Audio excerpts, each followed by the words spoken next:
I'm going to mention something now that I'm going to put into the group. I don't want a response now because I want everyone to respond. I had someone approach me and say that they found that learning Eicha is too depressing, and they want me to continue and go straight to Ezra Nehemiah of what's called Shivat Zion when the Jews come back to Israel. I definitely understand the feeling and the approach, and I will see what the studio audience says, and I will abide by that. So, a few people say, no, we want to move along. Perfectly fine with me. So we're going to do tonight. Oh, and also I mentioned to Sue before you all came on. I'm actually in the middle of a bar mitzvah at Bnei Shmuel. So we're going to have class till about 7:40, 7:45, and then I'm going to duck out and go back to the bar mitzvah for the last little bit. Okay, so we are going to pick it up in a minute in Parak Aleph, Pasuk Gimel. Hello, Richard. Nice to see. Oh, he doesn't have it. Hello, Richard. Hi. Wow. Baruch Hashem. Nice to see you. Been a while. Nice. Yeah. Yeah. We're in the first parak of Eicha. We're going to get to Pasuk Gimel in a minute. But what I'm going to do is just to mention something that I said about at the end of the last class, and that is that the word kol, as in all, appears in this particular chapter a total of 16 times. So 16 times in 22 psukim. So I mentioned last week that there's something called a milah mancha. Milah mancha is a word that repeats multiple times in a short period of time, and it causes us to stop and think about something and points us somewhere. And what I want to show you is a reference I found to it's not even Hebrew, it's or English rather, it's German, a footnote I found in a book. It gives us a word that's used for milah mancha. That's called a Leitwort, a leading word. You'll see here on your screen. You should see it now. As follows: a word or linguistic root which recurs within a text, a series of texts, or a set of texts in an extremely meaningful manner, so that when one investigates these repetitions, the meaning of the text is explained or becomes clear to the reader, or at least is revealed to a much higher degree. Okay? Umberto Cassuto stresses the significance of a sevenfold appearance of a root in identifying a Leitwort of a narrative. See, for example, blah, blah, blah. Okay, so we have this concept of a Leitwort, or what we're known in Hebrew from Sifrut, from literature, is called a milah mancha. And the milah mancha that shows up 16 times in 22 and 21 psukim is kol, all. That's the first thing I pointed out. Second thing I pointed out is the last pasuk, maybe of that parak, maybe the most important of all those kols. So the question is, why is this word here so many times? You don't have to look at the psukim. I'm just going to read you in English a couple of these comments in English, or psukim in English. It says, all of her lovers and all of her friends have failed her, all her enemies rejoice in her downfall, all her gates mourn, all her nations groan, is miserable all day, all her glories departed, and all her precious delights have been seized by the greedy, grasping hands of the enemy, and so on and so on and so on. There's multiple times. But I want to take a look, if you have your Navi in front of you, if you have the book in front of you, take a look, please, at the last pasuk of the parak, pasuk 22. And I want to read that to you in Hebrew and in English. Now, one thing for those of you who might not have been here last week, we showed that in pasuk Yud Aleph, in the 11th pasuk, that there's a switch in the narrator, in who's talking or whose perspective. So the first 11 psukim, or 10 and a half psukim, in a sense, we decided it was Hashem talking about Jerusalem and about what happened to Jerusalem. The second half of this chapter is Jerusalem talking about herself. So look at this last pasuk. Let all their wrongdoings come before you, Yerushalayim talking to God, and deal with them. As you have dealt with me for all my transgressions, for my sighs are many, and my heart is sick. Notice again this word kol. In this case, what's happening is this, and this may be one of the most significant kol in the chapter, is Yerushalayim is assuming complete responsibility for Hashem's punishment and Hashem's destruction of the Beit HaMikdash. We have a situation or a case in the Torah, which we'll read about in a few weeks, of the brothers of Yosef HaTzadik, who cause him harm. They think they killed him. They weren't sure they killed him, what the deal was. They end up selling him. Yehuda thought he was dead. When they're confronted with what they did wrong, they admit it, but they say, Aval Ashemim Anachnu, but we are guilty. What's the but? So in a sense, they were trying to logically explain why they did what they did. That wasn't a complete acknowledgement of admission of guilt. Where we do see a complete admission of guilt, for those of you who remember in Sefer Melachim, in Sefer Shmuel, when David HaMelech is confronted about the story about Sheva, he says, Chatati, I sinned. No but, no trying to answer.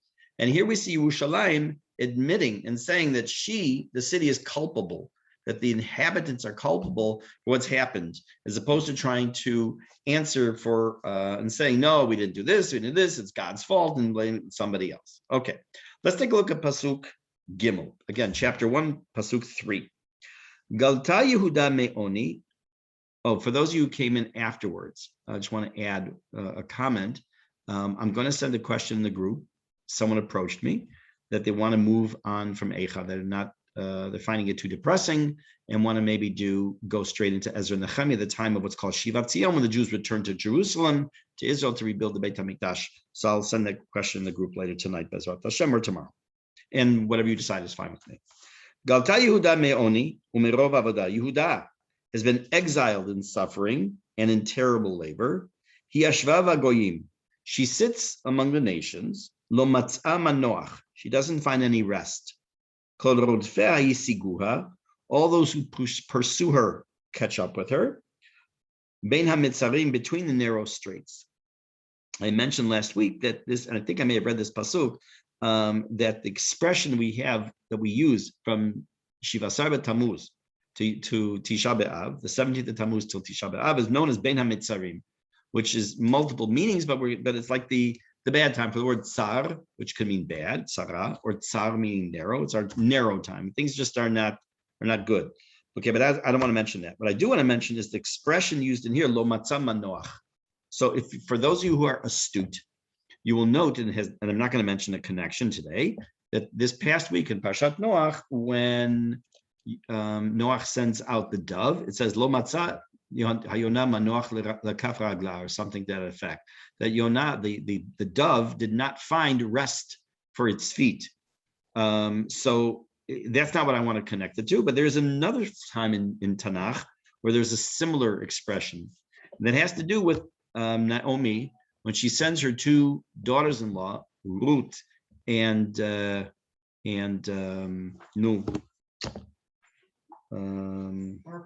Orpah, back to go home, to leave, to go back to Moab, because their husbands died and there's she can't provide for them, etc. And it says she tells them to go home, umtsena minucha, that you'll hopefully find respite back in Moab. Now, the connection could have been made to the Yonah. The Yonah didn't find rest for its feet and then came back. Why Dafka do the commentaries make a connection between the statement umtsena menucha in Ruth and here? Because what's going on? To whom are we talking? Naomi is talking to her two daughters-in-law who just lost their husband. And we said that part of the metaphor that's being used here is Yerushalayim's loss of husband, even though we said that it doesn't necessarily mean it for real, because then it God mean chas v'chalila. Hashem is the spouse that has died. God forbid it's a ki'ilu. But in this case, we're talking about the Yehuda, the Jewish people, don't find any rest in the galut, just like they're like widows who are wandering, very similar to the insecurity and loneliness that Ruth and Orpah had as the daughters-in-law of Naomi. Let's take a look at the next pasuk. And by the way, feel free, obviously, as always, to stop me with any question. Darchei Tzion avelot, mibli va'emoed. The roads to Tzion, to Zion, which is Jerusalem, mourn, because there is no one who is coming on the holidays or the festivals. Kol she'areha shomemin, all of her gates are empty or desolate. Kohanea ne'enachim, her priests are groaning, moaning, kvetching. Betuloteha nugot, her maidens are grieving. Vehi marla, and she is very bitter. Let's take a look first at that first sentence. That sentence is the first part. That the roads to Zion, the roads to Jerusalem, mourn because there's no one who's coming on the festival. What does that first mean on the very simplistic level?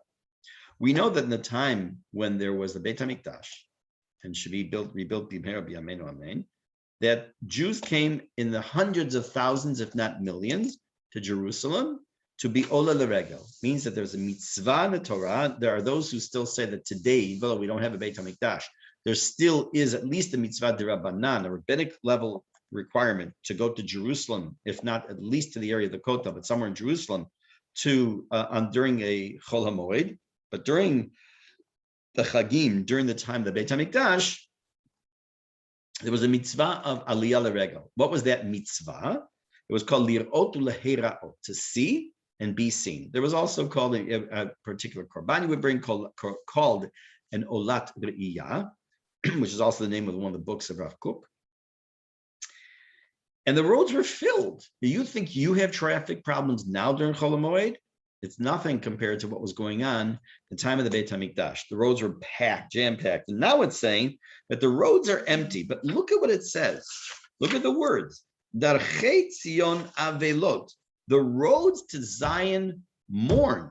That they themselves are in mourning. What does that mean that the roads are in mourning? So let's take a look at a midrash. Very interesting midrash.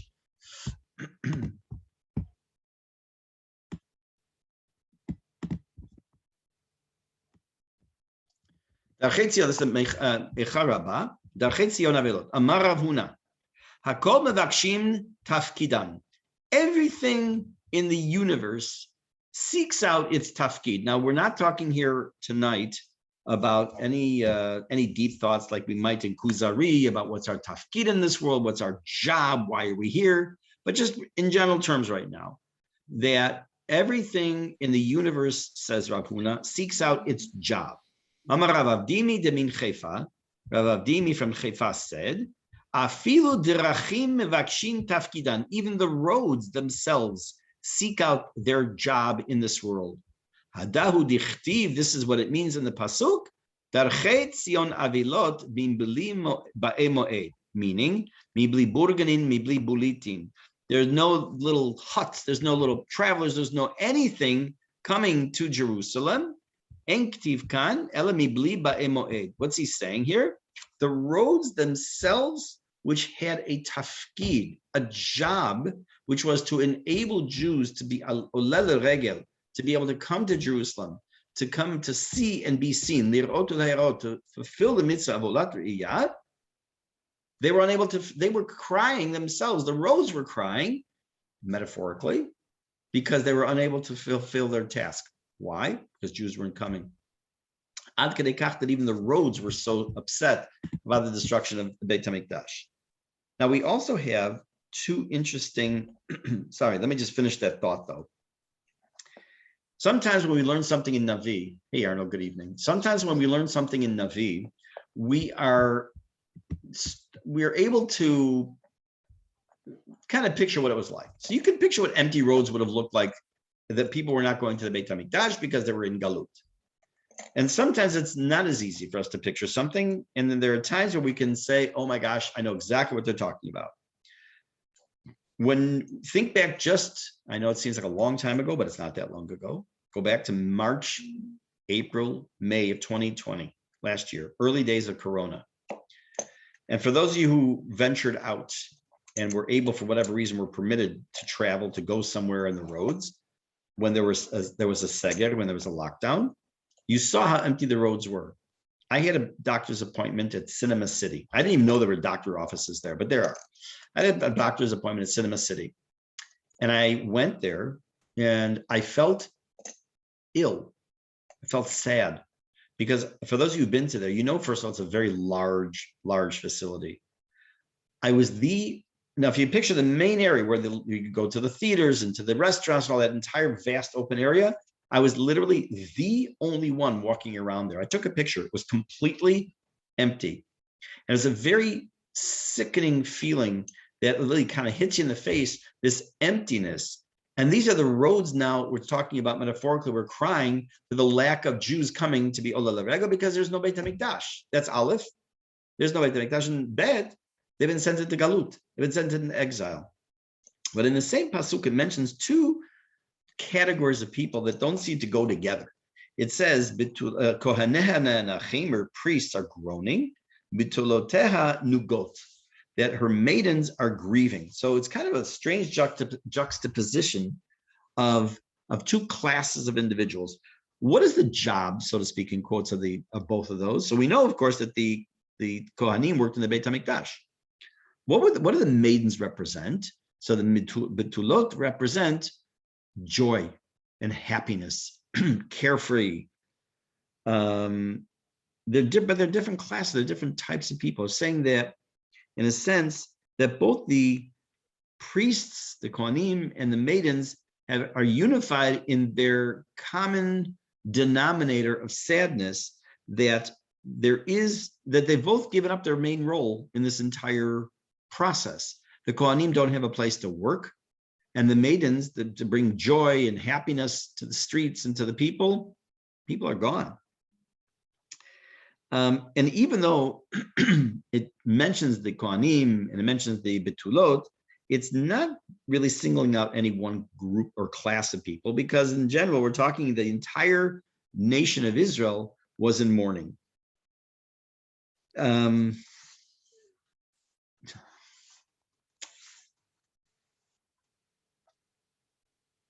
I want to take you back just for a moment to November, many years ago, of Kristallnacht. The anniversary of Kristallnacht is coming up next month. And back then, when there was the rioting and the murders and the destruction of Batei Knesset, and which was the flame that almost basically ignited the Holocaust, that's debatable, but let's just say it is. There was no internet. There wasn't any ABC News this evening covering it, and CNN covering it. But those people who lived during the time in the cities where this was happening, where there were murders and there was burning of Batei Knesset and everything that was happening, you cannot believe, I wouldn't believe for a minute, that there'll be some Jews that'll be sitting on the sideline in those neighborhoods that saw and knew what was going on, saying, bummer, oh well, what's on TV tonight? And on the other hand, you'd have those who are mourning and crying. It was a national catastrophe. The sad part was, of course, that many people outside the immediate area didn't know, at least not at least immediately, but maybe after a period of time. I've sometimes wondered what would have been, if anything, the result or the change of history had the internet and live reporting been available back then as it is today. I don't know. It's a waste of time to even think about. But be that as it may, we have to understand that it wasn't just a segment of the population that was in mourning, it was all the Jews. Pasuk Hey. Number 5. Her adversaries were at the head, and her enemies were tranquil, were quiet, were at peace. Ki Hashem hoga arov pishayha, because Hashem has made her grieve because of the great amount of her sins. Olaleha halchu shevi, or shevi, her young children have gone into captivity before the adversary. Now, this is the first time in the Megillat Eicha, it's only been 4 to 5 psukim till now, where Hashem enters the scene, even though we know he's been, according to most, the narrator in quotes till this point. Hashem by name enters the book for the first time with a very straightforward presentation of the nature of what the Bnei Yisrael have done. But what does it mean when we say that Oiveha Shalu, her enemies were tranquil? And if you look ahead, you'll see, go to Pasuk Zayin for a second, the end of the Pasuk, Ra'uha Tsarim, her adversaries saw her, Sachaku al Mishbateha, they laughed at her and the ending of her activity. I'm not going to explain the entire thing of that pasuk yet, But I want to just talk about those two statements. In this pasuk in Hey, it says Oiveha Shalu, that her adversaries or her enemies were tranquil, they were at peace. And then it says in this pasuk in Zion that her enemies, her adversaries, were laughing at the cessation of activity. Now, what activity it is we're going to come to, some of it's obvious, is the Beit HaMikdash, but I want to show you something. You know, we talked about many times that whatever happens in Jewish history, whether it's 2,000 years ago, 1,000 years ago, 100 years ago, is just the same activity with a different timestamp on it. I'm going to show you a picture that all of you have seen, and probably many, many, many times. And this picture, it really points to what was going on in the early days of the Holocaust, and also what was happening in these psukim. This picture, notice, it's a horrible thing that you see. Of course, the Jew has to wear it, put it on tefillin right next to the corpses of people who were murdered over here. But what I want to point out to you, and some of you may not have noticed in this picture, the Nazis, Yamach Shemam, look at their faces. Look at his. They're laughing, right? Here you have dead Jews. Here you have a Jew being forced to put on talis and tefillin in front of these dead Jews. And what are the Nazis, Yamach Shemam, doing? They're laughing. This are these two psukim, right? What does that mean? They were tranquil. Everything's good. It's peaceful. We have the upper hand. We're going to do whatever we want to the Jews. And in pasuk Zion, where they're deriding or they're laughing or they're mocking the Jews and laughing at them, is this. Nothing changes in Jewish history, unfortunately. Let's continue. Take a look at pasuk Vav for a moment, please. Okay. Vayetze mi bat Zion kol hadara. That which has left Zion, or the daughter of Zion, is all of her glory. The word hadar means glory. Pri hadar means citrus fruits. What's the connection? I'd have to look into it. Hayu sareha ki ayalim. The officers of Israel were like stags. Lo matzu mireh. They did not find pasture. It's a nice metaphor that just like the the deer did not find what to eat, so too the officers went hungry, not necessarily just physically, but there were no people over whom to be officers. They walked without strength before their pursuer. Think of 9/11, think of the death marches, think of so many unfortunate, horrible incidences in our recent past and in the not so distant past of where people were in such a situation that they were almost walking in the clouds, in their dreams, in a state of complete shock and confusion. For those of you who remember how you felt shortly after the Twin Towers were attacked and the Pentagon was attacked, imagine that on the grand scale now, put it in perspective from a Jewish perspective, that the Beit HaMikdash has been destroyed and you're bereft of the Beit HaMikdash and everything that represents. They're walking around in this kind of sense of this daze. That's the second half of the pasuk. But the first half, what does it mean? The hadar, the glory of the city has left.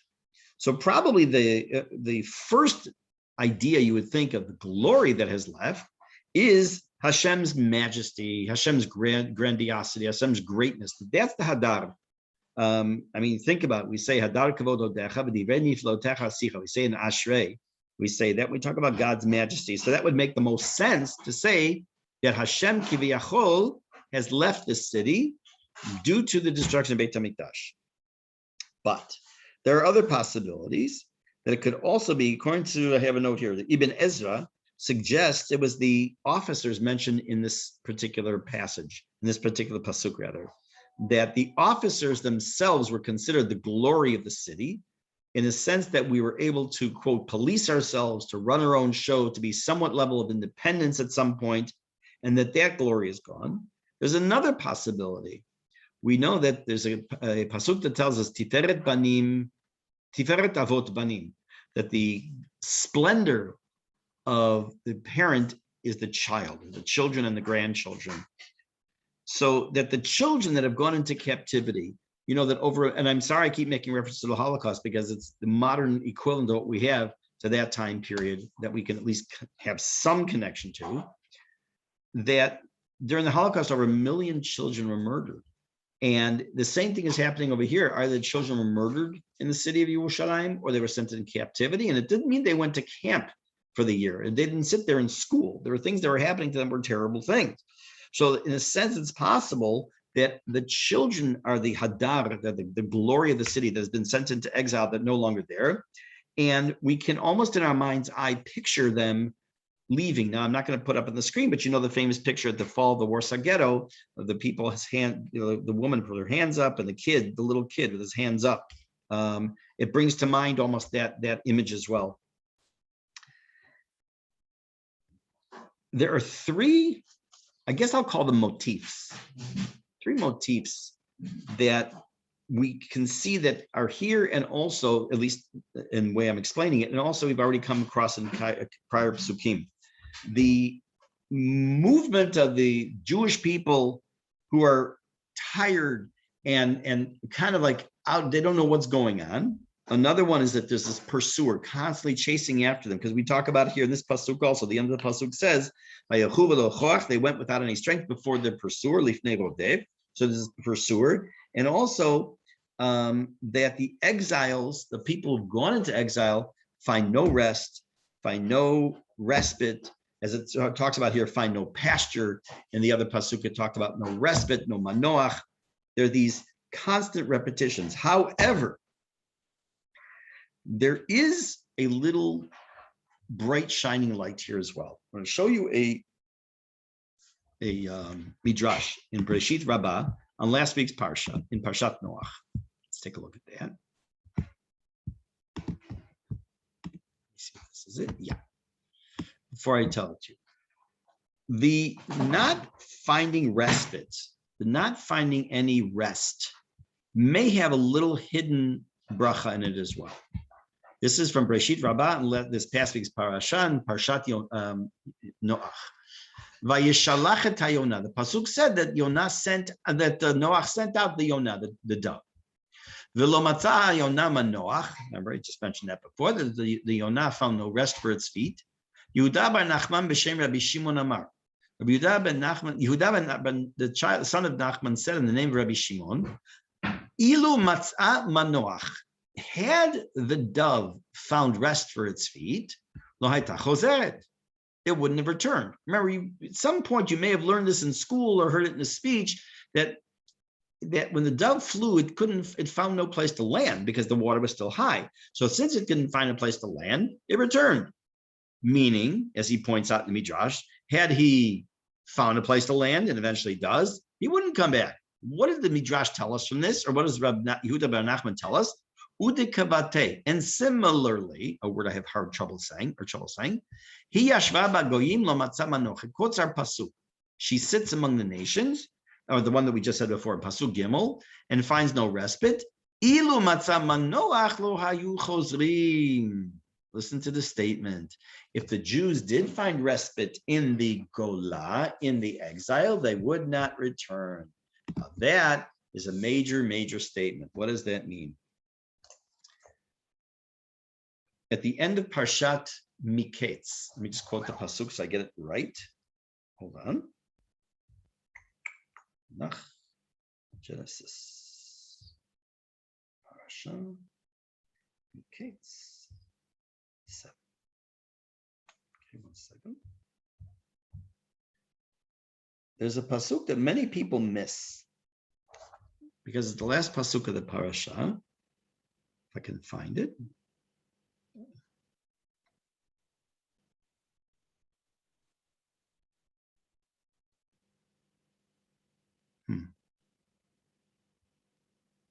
Thought I had it. Just a second. Sorry about that. Hang in there 1 second. Parasha Miketz 7. It's probably easier for me to just stand up and pull out a chumash. But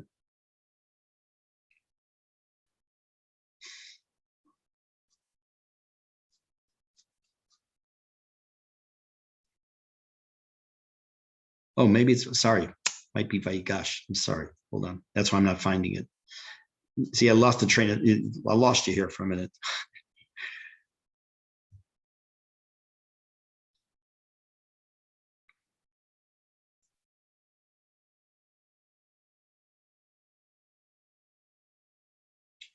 Hang in there one more second. Here it is. Okay. The last pasuk of Parshat Vayigash.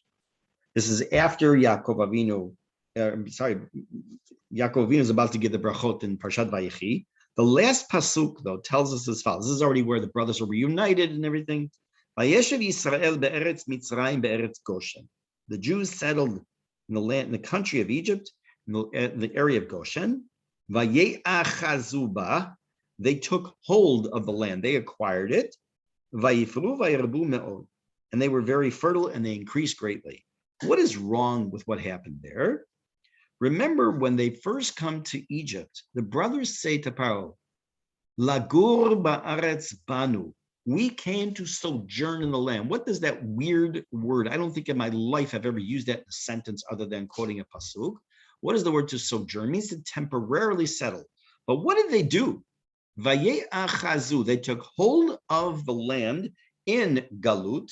They built their big homes in Teaneck, in Borough Park in Chicago, and in LA, and they decided this is our place. This is where we're going to stay. One of the greatest impediments to Aliyah is Galut, is being satisfied with what you have, being happy with what you have.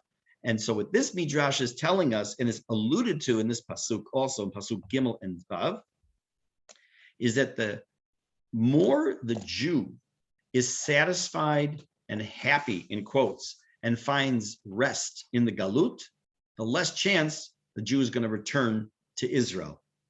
On top of that, Rabbi Steinsaltz Zatzal made an interesting comment.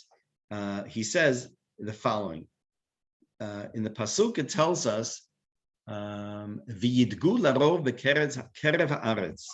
The word Vayidgu, the shorish is Dalet Gimel, he says, which means a fish. He says that when a person is living in Galut, in the exile, they should feel like a fish out of water. And I think that's a very appropriate metaphor, very appropriate, or actually simile. And in a sense that this is what the hint, according to a couple of commentaries, including the Breshit Rabbah in last week's parasha, is that the one shining tiny dot of hope, or ray of hope in this pasuk, is that since they didn't find respite in the foreign country, it meant they were going to still yearn to want to come back. And we're going to see that, of course, when we get to Sefer Ezra, Ezrat Hashem. Okay, let me mention one thing, and I think we're going to stop because I'm going to go back to the bar mitzvah. I mentioned some of you came in late, but I'm in the middle of the bar mitzvah at Pnei Shmuel right now. I'm going to end with where I started off. Which we came across a word called Leitvort, which is German. Hebrew, it's Min La Mancha, and it's a word that repeats itself multiple times, or a phrase that repeats itself multiple times in short order for a purpose to have us think about something. The word kol we saw was this, everything was falling down, everything was crashing down, the whole world was ending, everything was bad. There's another word, though, that appears multiple times throughout Megillat Eicha, and that is the concept of zachar or zechor, zikaron, memory. And that we'll pick up with next week, probably, depending on when I send out the message later on about what's going to be the future of the class on the topic. We'll pick that up as Bezrat Hashem next week, this light vort, or this milah mancha and zachor, and the purpose of why it appears so many times in Megillat Eicha. In the meantime, I wish you a Shavua Tov. Have a good evening, and Rak Smachot.